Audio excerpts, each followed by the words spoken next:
سلام، خوش اومدید به یه ویدیوی دیگه. همین اول کاری ازتون بپرسم، به نظرتون این مقبره که میبینید متعلق به کیه؟ یه ناجی، یه رهبر قدرتمند یا یه خلافکار که برای سرش جایزه 10 میلیون دلاری گذاشته بودن؟ خب لایک و سابسکرایب یادت نره. بیا بهت بگم این قبر واسه کیه. این قبر متعلق به کسی که همه اینا رو بوده. مسیح فقرای کلمبیا و رابین هود و پادشاه کوکائین دنیا تو سال 1980 تا 1993. کسی نیست جز پابلو اسکوبار افسانه‌ای. امروز قراره یکی از مخوف‌ترین خلافکارای دنیا رو بهتون معرفی کنم که از شروع تا پایان امپراتوریش رو واسهتون روشن کنم. خب پابلو امیلیو اسکوبار توی یه خانواده فقیر با یه پدر معلم و یه مادر خانه‌دار به دنیا میاد. یه کودکی و نوجوانی خیلی معمولی داشته، ولی رویای پولدار شدن جلوی تبدیل شدنش رو به یه آدم معمولی میگیره. پابلو نوجوان با فروش بلیط‌های تقلبی بخت آزمایی و ماشین دزدی وارد دنیای خلاف شد، ولی در مقابل کسی که قرار بود بعداً بشه این کارا همون آفتاب دزدی محسوب میشد. پس مسیرش عوض میشد. تو حین این مسیر با یه خانومی آشنا میشه که بهش قاچاق کوکائین رو معرفی میکنه و از 0 تا 100 قاچاق رو بهش یاد میده، بجز اون مرحله آخر که رد کردن کوکائین ها از مرزهاست که اونم خود خانومه انجام میده. یه چند سالی اینطوری میگذره که اتفاقی اون خانومه برای یه جرم دیگه میفته زندان و پابلوی جوون ما که مزه پول حسابی بهش ساخته یا آگهی میده به روزنامه ها که به هر کسی که ویزای آمریکا داره یه شغل پیشنهاد میده با $10,000 درآمد. اوایل تعداد کمی رفتن و کار رو انجام دادن، ولی بعد از یه مدت آدمایی بودن که از همه جای کلمبیا می اومدن تا تو صف انجام کارا قرار بگیرن. بالاخره $10,000 برای کلمبیاییایی که دوران سختی رو اون زمان داشتن پول کمی نبود. حالا شاید فکر کنید مگه خودش چقدر درآمد داشته از اون کیفا که بابت حملش این همه پول میداده.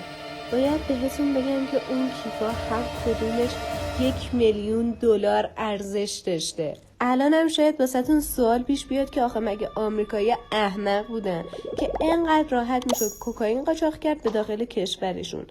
اینجا هم باید بهتون بگم که کوکائین اون دوره یه مواد مخدر تازه وارد بود و انقدر نظارت برای جلوگیری از این مواد نبوده. پس این کارا برای پابلو خیلی به صرفه بوده. وقتی امپراتوریش رو گسترش میده پس باید حجم قاچاقش هم ببره بالا و دیگه هم نمیشه از روش حمل و نقل قدیمی استفاده کنه. باید یه روش حمل و نقل جدید پیدا میکرد که خب از اون طرف این روش جدید واسش هزینه بیشتری داشت، ولی بازم این هزینه در مقابل اون درآمدی که کسب میکرد حتی حکم پول خورد هم نداشت. حالا به نظرتون چی کار کرد؟ چه راه حلی رو ابداع کرد؟ یعنی اصلا راه حلش رو بهتون بگم برگاتون میریزه. میاد یه جزیره نزدیک میامی آمریکا رو میخره، تازه باسش یه باند فرودگاهی هم تأسیس میکنه. حالا از این جزیره بار میزده به هواپیما، بعد وارد آمریکا میکرده.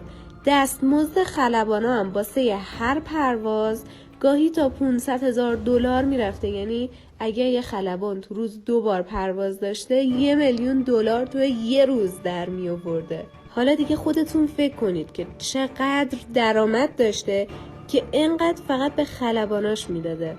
بذارید یه راهنمایی ریز بکنم.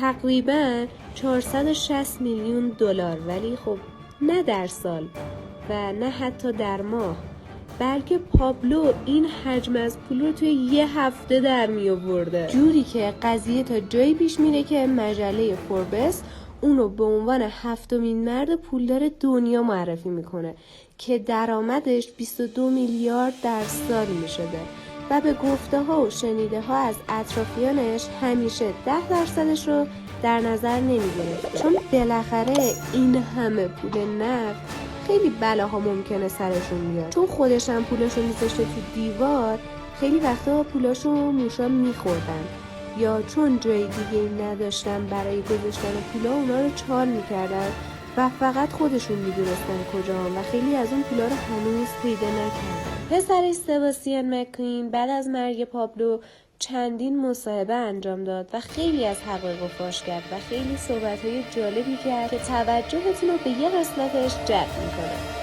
با اینکه هیچ آمار دقیقی وجود نداره، نزدیک به 3000 نفر به دستور مستقیم یا غیر مستقیم پدرم به قتل رسیدن که بخش زیادی ازشون پلیس ها و قاضی ها بودن. ولی با این وجود پدرم هیچ چیزی جز عشق و وفاداری به ما نشون نداد و ما هر چیزی میخواستیم به سرعت برامون فراهم میکرد. خیلی ممنونم که تا اینجای ویدیو با ما بودید. امیدوارم که از این ویدیو هم لذت برده باشید. نظرتون در مورد پابلو چیه؟ واسمون کامنت بذارید و لایک و سابسکرایب یادتون نره.